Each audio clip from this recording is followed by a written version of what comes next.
Alhamdulillah sekarang kita sudah berada di sesi ngobrol santai ya Pak ya, di Depot namanya DKV Podcast SMK Negeri 1 Kota Baru.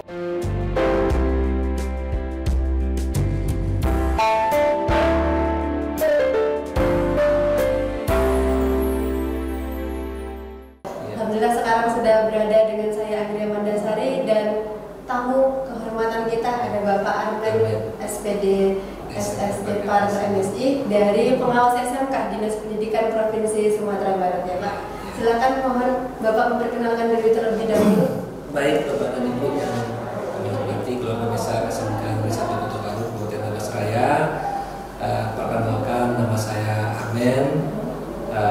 Sebetulnya saya pengawas SMK untuk Kota Padang Dinas Pendidikan Provinsi Sumatera Barat. Sudah menjadi pengawas sejak tahun 2019 ya, 2019 sampai sekarang, dikhususkan untuk pengawas bidang pariwisata.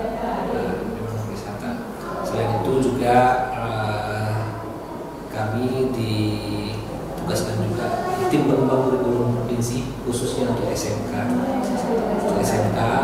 dan di luar dari kedinasan Badan Akreditasi Sekolah dan Madrasah di Sumatera Barat juga mengamanahkan kami selaku asesor bank untuk Provinsi Sumatera Barat. Ya. Jadi alhamdulillah kami ucapkan selamat datang karena di hari kemarin dan hari ini Bapak diundang sebagai pemateri dari implementasi kurikulum merdeka yang diadakan giatnya di SMK Negeri 1 Kota Baru. Nah, kita berbincang sedikit ya Pak mengenai bagaimana implementasi kurikulum merdeka di sekolah gitu. Jadi kan di kurikulum merdeka sekarang ini banyak stigma di masyarakat ataupun di masyarakat luas kita bahwasanya kenapa kok pergantian menteri itu ganti kurikulum seperti itu. Kok setiap ganti siswa kok ganti kurikulum. Nah, jadi apa sih Pak sebetulnya dasar dari pergantian kurikulum itu sendiri? Baik, kan kita memandang kurikulum itu ada yang tertulis, ada yang tidak tertulis. Kalau yang tertulis tentu kita lihat ada kurikulum yang diterbitkan oleh Kemendikbudristek melalui keputusan Pembahasan 033 itu ya, yang tahun 2022. Itu berlaku secara nasional, walaupun implementasinya sampai hari ini kan baru pilot project untuk sekolah-sekolah tertentu. Yang wajib tentu kalau kita SMK namanya SMK Pusat Keunggulan. Kemudian di luar itu ada SMK-SMK yang secara mandiri menyatakan kesiapan untuk mengimplementasikan kurikulum merdeka ini. Tapi mereka melalui proses seleksi secara daring sehingga nanti diberikan kewenangan atau izin berupa SK penetapan sebagai SMK pelaksana kurikulum merdeka secara mandiri. Nah, itu yang pertama. Yang kedua, mungkin memang ada stigma di masyarakat kita bahwa ganti menteri ganti kurikulum. Kalau saya pribadi melihat khusus untuk kita SMK justru jangan ganti menteri, ganti peserta didik, ganti kurikulum untuk SMK. Ganti kurikulum itu sebuah keharusan. Kenapa? Karena kiblat kita adalah industri, di mana industri itu setiap hari terus berkembang, terus berubah, menyesuaikan dengan kebutuhan pasar. Kalau SMK tidak menyesuaikan kurikulumnya dengan kondisi usaha dunia industri, maka tentu kita akan ketinggalan. Sesuai dengan kebijakan Link and Supernex yang memang beberapa tahun terakhir ini sangat viral, sangat digembar-gemborkan oleh Kemendikbudristek melalui Dirjen Vokasi gitu ya. Yang kita kenal juga dengan istilah nikah massal antara dunia usaha, dunia industri dan sekolah SMK khususnya ya. Maka memang diminta dunia usaha, dunia industri dan sekolah menyelaraskan kurikulumnya. Bahkan kalau bahasa kurikulumnya menyusun kurikulum bersama antara dunia usaha, dunia industri dan sekolah. Nah, industri berubah gitu ya. Tuntutan dari pasar berubah. Kalau SMK tidak menyesuaikan, tidak merubah, tidak mengembangkan kurikulumnya, tentu apa yang diajarkan oleh guru-guru di sekolah itu akan ketinggalan. Sehingga nanti begitu anak itu lulus, kompetensinya tidak cocok lagi dengan kebutuhan dunia usaha dan industri. Dalam skop yang lebih kecil, perubahan penyempurnaan kurikulum ini bisa kita lihat bahwa setiap sekolah diminta menyusun dokumen kurikulum operasional sekolah yang terkenal dengan dokumen KOSP. Kan setiap tahun itu kita perbaharui. Nah, itu salah satu bukti nyata bahwa memang perubahan kurikulum itu merupakan sebuah keharusan bagi kita khususnya SMK. Jadi tidak ada kaitannya dengan ganti kurikulum, karena memang itu sebuah kebutuhan bagi kita. Ya kan, karena itu yang menjadi paradigma gitu, menjadi juga di masyarakat. Karena kan kita juga tidak tahu bagaimana betul sih gitu yang namanya kurikulum itu sendiri. Gitu.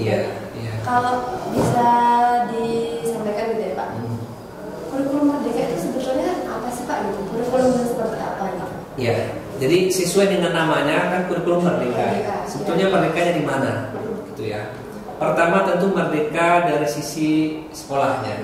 Artinya sekolah diberikan kewenangan untuk duduk bersama-sama dengan dunia usaha dan industri, menyusun kurikulum sendiri sesuai dengan kondisi dan kebutuhan daerahnya, mempertimbangkan potensi daerahnya, mempertimbangkan pengembangan dunia usaha dan industri yang ada di daerahnya, sehingga nanti harapannya kurikulum yang sudah disusun bersama itu bisa melahirkan lulusan mampu terserap di dunia kerja, atau mampu berwirausaha, atau mampu mereka bisa melakukan pendidikan tinggi. Nah, kemudian kemerdekaan itu juga diberikan kepada guru. Bagaimana guru mengajar, teknik apa yang digunakan, metode pembelajaran apa yang digunakan, itu tidak ada aturan yang baku dan standar. Kalau di kurikulum sebelumnya, dulu pernah kita mendengar istilah 5M. Harus sesuai dengan itu guru mengajar, harus berurut langkah-langkahnya. Nah, sekarang di kurikulum mereka tidak lagi. Guru diberikan capaian pembelajaran, terus skema pembelajaran, kemudian dipahami, dianalisis oleh guru mata pelajaran, kemudian disusunlah target-target yang kita sebut dengan tujuan pembelajaran. Nanti tujuan pembelajaran ini akan diformulasikan, diproses selama kegiatan pembelajaran bersama-sama dengan sumber kurikulum yang lain, gitu ya. Ada media pembelajaran, ada alat bahan, ada siswa, gitu ya. Nah, dalam proses itulah guru merdeka untuk menentukan dengan cara apa dia mencapai tujuan pembelajaran itu bersama dengan siswa. Kemudian siswa juga diberikan kemerdekaan. Selama ini kan guru hanya mengajar dengan satu model, satu teknik sama untuk semua siswa. Sekarang tidak. Guru harus memperhatikan kalau siswanya kinestetik, nah modelnya seperti apa? Kalau siswanya audiovisual seperti apa? Sehingga siswa merdeka juga untuk mau menerima skenario pembelajaran yang dirancang oleh gurunya. Nah, mungkin dengan merdeka seperti itu, mudah-mudahan efektivitas pembelajaran itu bisa dicapai. Berarti memang secara konsepnya betul-betul memerdekakan gitu ya Pak? Memerdekakan. Mulai dari sekolah, mulai dari guru, dan dari siswa. Ya. Dan kalau kita lihat tujuan yang akan dicapai dari kurikulum ini apa sih Pak? Selain dari memerdekakan dari ketiga hal tersebut itu. Jadi kan kalau kita lihat kurikulum merdeka ini kan bentuk penyempurnaan dari kurikulum sebelumnya. Yang mungkin dianggap selama ini materinya terlalu banyak sehingga tidak fokus. Sehingga di kurikulum merdeka kalau kita lihat capaian-capaian pembelajarannya itu lebih spesifik, jumlahnya lebih sedikit dan lebih mendalam. Tentu harapannya anak-anak kita dibekali dengan ilmu, pengetahuan, sikap sedikit tapi fokus, mendalam, sehingga mereka betul-betul kompeten untuk bidang yang mereka pilih, gitu ya. Nah, sekarang istilah kompetensi kalian kan diganti dengan istilah konsentrasi keahlian. Jadi betul-betul mereka ahli sesuai dengan levelnya, jenjangnya, sesuai dengan konsentrasi keahliannya, gitu ya. Sehingga begitu lulus, mereka betul-betul bisa melakukan bidang pekerjaan sesuai dengan kompetensinya, baik yang bekerja di dunia usaha maupun yang mau berwirausaha, apalagi yang mau melakukan perguruan tinggi vokasi. Nah, harapannya seperti itu. Kalau dilihat kan tadi juga sudah disampaikan juga di awal ya saya, memang ada bagaimana ini itu untuk meningkatkan sebelumnya dengan sekarang itu seperti apa Pak? Kalau untuk di standar kelulusan siswanya itu sendiri? Ya, karena ini bentuknya penyempurnaan, ya tentu ada pengembangan. Contohnya saja kalau di kurikulum sebelumnya, katakanlah 2013, kita mengenal ada pembentukan karakter, ya melalui kebijakan pemerintah yang disebut dengan PPK, pengembangan karakter, gitu ya. Itu sudah bagus. Tapi sekarang di kurikulum Merdeka lebih disempurnakan lagi dengan membuat kebijakan pengembangan karakter siswa itu dikemas dalam bentuk kegiatan proyek penguatan program pelajaran Pancasila atau P5 yang sifatnya itu memang secara durasi terintegrasi ke jam pembelajaran. Nanti teknis pelaksanaan silakan semua mengatur sendiri sesuai dengan kondisi yang ada. Ini salah satu bukti bahwa kurikulum Merdeka ini ingin anak-anak tidak hanya sekedar kompeten, tapi juga punya karakter. Karena kompeten saja tanpa karakter juga nol. Nah, di banyak kesempatan saya bertemu dengan dunia usaha, dunia industri, mereka mengatakan seperti ini. Saya Pak, kalau menerima karyawan lebih bagus yang punya karakter dibandingkan dengan saya mementingkan kompetensinya. Kalau kompetensinya bisa dibentuk seminggu, 2 minggu, sebulan, paling lama saya bisa jamin mereka bisa melakukan pekerjaan itu. Tapi kalau karakter nggak bisa dibentuk seminggu, 2 minggu. Nah, di kurikulum Merdeka itu memang diberikan porsi 30% untuk pembentukan karakter melalui kegiatan P5 itu. Nah, jadi tentu kita berharap penyempurnaan dari kurikulum sebelumnya, lulusan kita nanti tidak hanya kompeten dari segi pengetahuan dan keterampilan, tapi juga punya sikap dan perilaku yang mumpuni, yang lengkap, yang betul-betul sesuai dengan standar dan budaya kerja industri. Jadi kalau dilihat kan kita di SMK tadi seperti sudah Bapak sampaikan juga, memang suatu keharusan untuk kita itu memperbaharui dari kurikulum. Tapi kita juga berkaitan dengan dunia kerja di industri di luar sana yang selalu melakukan pembaharuan dan perubahan. Nah, apakah memungkinkan tidak gitu jika durasi perubahannya itu di per tahun atau seperti apa kira-kira untuk kurikulum itu sendiri? Adakah patokannya atau tidak gitu? Ya, jadi kalau tadi di awal saya sampaikan idealnya kan perubahan kurikulum itu kita rancang untuk setiap tahun pelajaran. Jadi setiap pergantian ya? Setiap pergantian peserta didik maka kurikulumnya baru. Setiap pergantian peserta didik kurikulumnya diperbaharui. Nah, itu diwujudkan dalam bentuk dokumen KOSPE yang setiap tahun di awal tahun pelajaran sekolah harus susun. Dan dokumen KOSPE yang disusun oleh sekolah itu harus hasil dari duduk bersama antara sekolah dengan dunia usaha dan industri. Itu yang dijalankan selama 1 tahun pelajaran ke depan. Tahun depan datang lagi peserta didik baru, susun lagi. Karena rentang setahun 12 bulan itu banyak sekali perubahan yang harus kita adopsikan, yang harus kita masukkan ke dalam dokumen kurikulum kita, sehingga dokumen kurikulum kita itu selalu update sepanjang tahun, sepanjang masa. Jadi memang banyak yang harus kita tambahkan seperti itu Pak, dengan bagaimana perkembangan dari dunia kerja dan dunia industri. Nah, di sini mungkin dari beberapa perbincangan kita tadi dapat saya simpulkan ya Pak ya. Mungkin nanti bisa dilihat dari masyarakat di luar sana yang berstigma gitu. Setiap pergantian menteri itu harus ganti kurikulum. Nah, seperti yang Bapak Arman sampaikan tadi, harusnya dari pergantian peserta didik itu harus dilakukan pergantian kurikulum. Kenapa seperti itu gitu? Supaya adanya pembaharuan dari setiap dokumen kurikulum kita, di mana itu akan selalu selaras dengan kebutuhan dunia usaha dan industri, supaya sekolah kita tidak ketinggalan gitu ya Pak ya. Jadi kalau dilihat dari tujuannya gitu, memang tujuan akhirnya itu tidak hanya secara kompeten di kompetensi pengetahuan dengan keterampilan saja, tapi bagaimana bisa juga seorang peserta didik itu memang menjadi lulusan yang baik secara karakternya, karena tadi berapa 30% ya Pak ya? 30% itu untuk pembentukan karakter dikaitkan dengan program P5. Jadi yang namanya kompeten itu tidak hanya pengetahuan keterampilan, dia harus ada 3 ranah. Sikap, pengetahuan, keterampilan. Tiga-tiganya harus punya. Pengetahuan dan keterampilan. Nah, jadi mungkin kalau di kurikulum sebelumnya ada, cuman belum terlalu teknis. Belum terlalu teknis seperti kurikulum Merdeka gitu. Iya, kalau di PPK di kurikulum 13 kita kan tahunya guru mengintegrasikan selama proses pembelajaran. Padahal selama proses pembelajaran kadang-kadang terlupakan proses pembentukan karakter itu. Karena kita lebih fokus pada materi ini. Tapi kalau sekarang tidak, karena dia sudah ada wadah spesifik yaitu P5, sehingga kawan-kawan guru bisa juga secara lebih fokus konsentrasi pembentukan karakter tadi.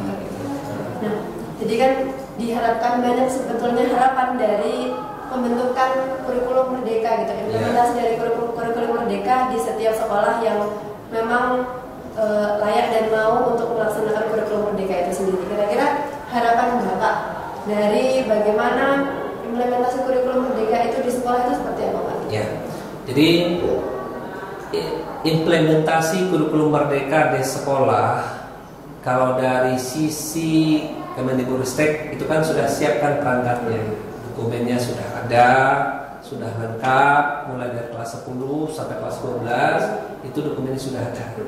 Tinggal nanti kawan-kawan di sekolah di bawah komando kepala sekolah dan tim pengembang kurikulum tingkat sekolah menganalisis, memahami, memaknai capaian-capaian pembelajaran yang ada di masing-masing mata pelajaran itu, kemudian menerjemahkan dalam bentuk teknis program pembelajaran masing-masing guru yang kita kenal dengan istilah TP/ATP, modul ajar dan instrumen penilaian. Tentu sekali lagi kita tidak bisa berjalan sendiri, kita harus menggandeng dunia usaha, dunia industri sebagai partner kerja kita, mulai dari awal penyelesaian kurikulum sampai nanti di akhir begitu lulusan kita tamat, mereka akan siap dipasarkan dengan kompetensinya yang sudah standar industri. Itu harapannya. Itu harapannya, Pak ya. Jadi memang diharapkan betul kerjasama dari segala lini, dari segala sekolah ataupun dari elemen-elemen yang ada untuk menciptakan bagaimana keberhasilan implementasi kurikulum merdeka ini untuk peserta didik yang ada di sekolah. Nah, minta satu dong Pak dari Bapak, apa motivasi ataupun seperti apa untuk dunia pendidikan dan peserta didik di Lumajang ini? Ya, jadi untuk peserta didik bahwa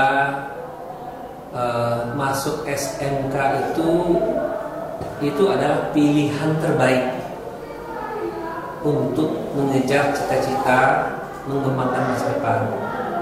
Ketika pilihan itu sudah dijatuhkan ke SMK, maka ikhlaskanlah semua waktu, tenaga, pikiran untuk menimba ilmu dan pengalaman yang sebanyak-banyaknya semaksimal mungkin di sekolah bersama-sama dengan Bapak Ibu guru yang ada di sekolah, termasuk nanti tentu SMK tidak terlepas dari ciri khasnya dunia usaha, dunia industri. Jadi sekolah pun bisa memprogramkan kegiatan-kegiatan yang sifatnya mendekatkan peserta didik dengan dunia kerjanya, apakah dalam bentuk dunia industri, studi tiru, studi banding dan seterusnya. Bahkan dalam kegiatan penyelarasan kurikulum kita diminta untuk mendatangkan guru tamu yang berasal dari dunia usaha dan industri. Dan nanti terakhir, agar kompetensi anak-anak kita ini memang terstandar, maka kita undang juga dunia usaha, dunia industri untuk mensertifikasi kompetensi anak-anak kita, sehingga begitu mereka lulus, kompetensi itu tidak hanya berupa lembar sertifikat ijazah gitu ya, tapi betul-betul bisa dibuktikan saya kompeten, saya bisa bekerja.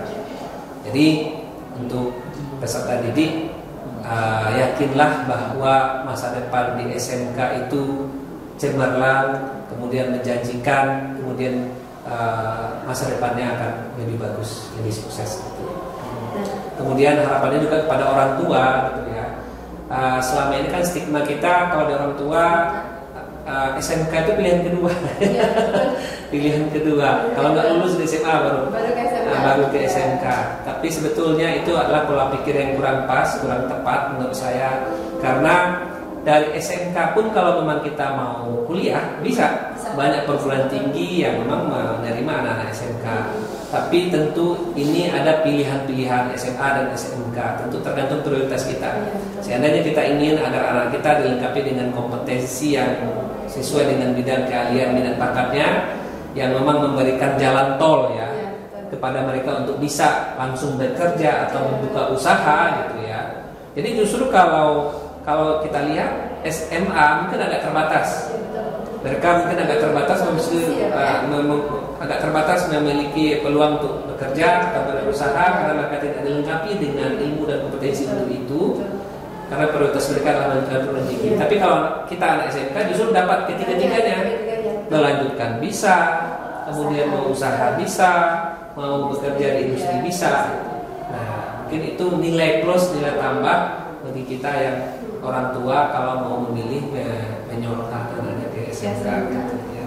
Nah, jadi seperti yang sudah Bapak sampaikan ya, karena rasanya masih banyak ini di antara anak-anak kita di luar sana yang rasanya galau, saya mau milih kemana nih? Nah, jadi kita berada dengan Bapak Armin ini sebagai pengawas SMK sudah harusnya yakin teman-teman di luar sana bahwasanya dan orang tua di luar sana itu harusnya yakin kalau anaknya sudah berada di SMK itu juga memiliki masa depan yang cemerlang juga, bisa mendapatkan 3 dari kebaikannya, di antaranya bisa masuk perguruan tinggi, bisa berusaha dan bisa bekerja di dunia industri. Nah, jangan ragu, galau dan bimbang lagi bagaimana saya ini berada di SMK, saya tidak akan sukses, maka itu adalah stigma yang kurang tepat ya Pak. Jadi memang di SMK juga bisa menciptakan generasi-generasi yang cemerlang. Mungkin itu saja ya Bapak, terima kasih atas waktunya. Ya, saya sebagai moderator di sini di acara Ngobras kita di DKV Podcast. Yang pertama itu tidak perlu ragu, tidak perlu sungkan, tidak perlu kita menjadi galau saat kita berada di SMK, maka akan banyak peluang yang hadir di setiap apa yang sudah kita pilihkan, termasuk kita memilih ataupun kita bersekolah di SMK. SMK bisa, SMK hebat, vokasi kuat menguatkan Indonesia. Saya Anggria Wardasari, mohon pamit. Assalamualaikum warahmatullahi wabarakatuh. Waalaikumsalam.